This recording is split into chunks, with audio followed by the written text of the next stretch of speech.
네, 계속 면역에 대해서 얘기하겠습니다. 서재걸 TV 그린병원입니다.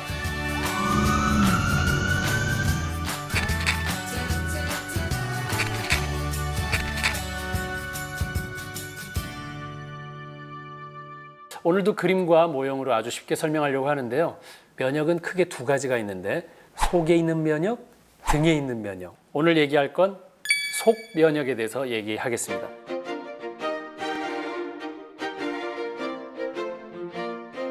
그래서 보통 우리는 음식을 먹어서 그 음식이 소화가 안 돼서 결국 각종 질병, 노폐물, 거기서 나오는 독소들 이런 것들 때문에 영향을 받으니까 음식이 들어와서 소화가 잘 되게 만드는 일, 마무리까지 잘 하시는 게 속 면역을 지키는 데 아주 중요하다고 볼 수 있겠습니다.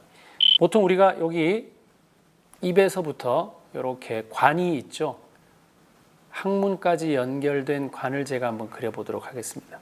예, 여기 밑이 항문입니다. 자, 이렇게 해서 이 안에 있는 위장관이 구불구불해 되어 있지만 저는 그냥 쫙 관으로 폈습니다. 자, 그래서 여기 보면 이쪽이 입이고요. 그렇죠? 여기 밑이 항문이 되겠죠. 항문. 네.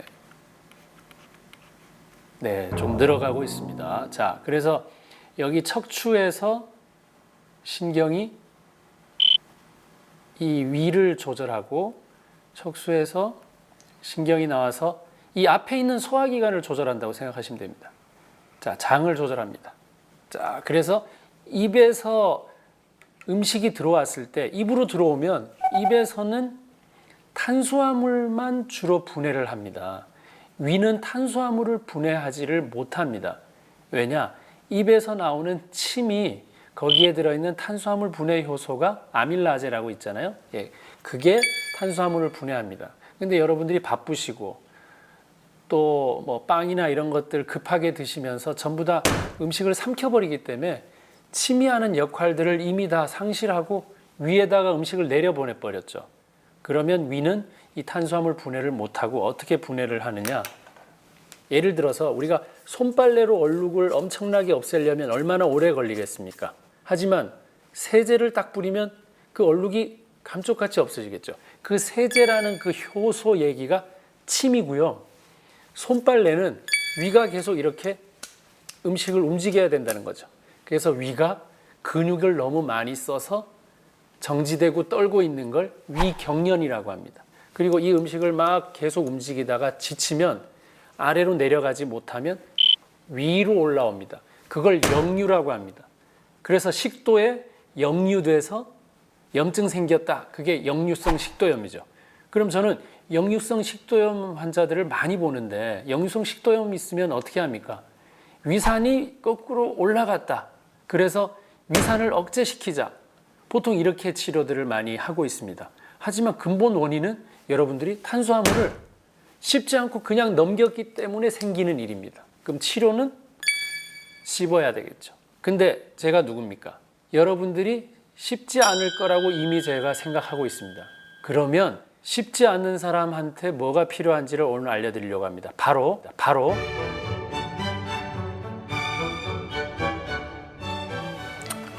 누룽지를 준비했습니다. 자, 여기 누룽지 보이시죠? 누룽지 보이시죠? 예, 시중에 누룽지 파는 곳이 많습니다.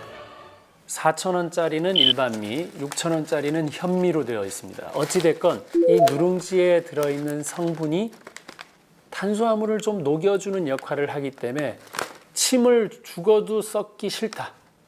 침을 쓰지 않고 이 탄수화물을 녹이리라. 이런 생각을 갖고 있는 사람이라면 누룽지를 한 조각만 식사 때마다 좀 드십시오. 그럼 얘가 침 역할을 도와줍니다. 여러분들이 바쁘시니까요. 그래서 이 누룽지를 사셔도 되고 만드셔도 되고 다 좋은데 중요한 건 사느냐 만들었느냐 그리고 어디 거냐 현미냐가 중요하다기보다는 무조건 식사 때마다 입에 들어갔느냐 오직 그것만 중요합니다. 여러분 치료는 안다가 아니라 한다 하거든요. 그래서 여러분 메르스도 있고 신종플루도 있고 여러 가지 유행하는 여러 가지 그 바이러스나 이런 감염되는 위험들이 있잖아요. 그럴 때 가장 먼저 해야 되는 건 내가 소화 잘 되게 음식을 먹고 있어야 됩니다. 그래서 속면역은 뭐다? 소화.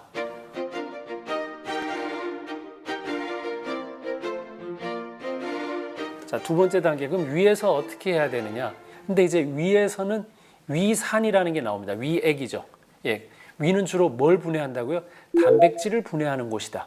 그리고 위에서 아직 분해 못한 것들이 있다면 뭘 먹는 게 좋냐 하면은 이 식초라는 걸 드시는 게 좋습니다. 예, 식초는 그 구연산, 유기산이라는 게 들어있어서 특히 단백질 소화나 이런 데도 굉장히 도움이 될 수 있는데요.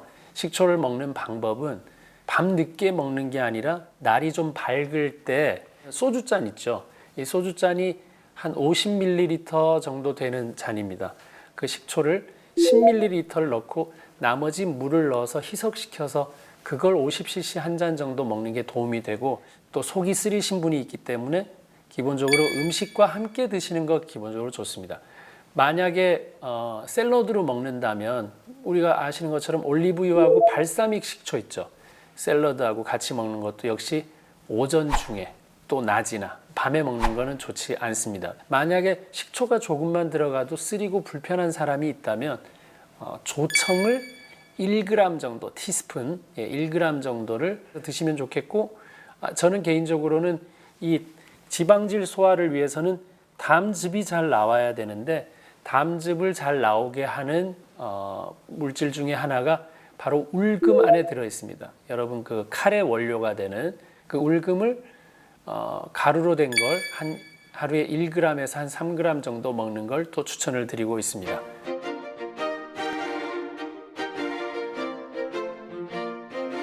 마지막으로는 정말 이 장에 뭐가 있어야 되느냐?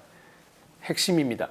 유산균, 유익균, 나한테 유리한 균, 이 균들이 자리를 잡고 있어야 되는데, 우리가 스트레스를 받아도 술, 담배, 밀가루 음식, 설탕이나 이 여러 가지 음식을 먹어도 결국 유산균이 줄어들게 되기 때문에 유산균을 어떤 식으로든 보충하시는 게 좋은데, 동치미도 있고 청국장도 있고 된장도 있고 뭐 김치도 있고, 그런 적어도 유산균이 들어있는 발효 음식 정도 한 가지는 내가 주로 먹는 게 있다, 요 정도는 확보하시는 게 좋은데, 유산균은 어떤 종류가 있느냐?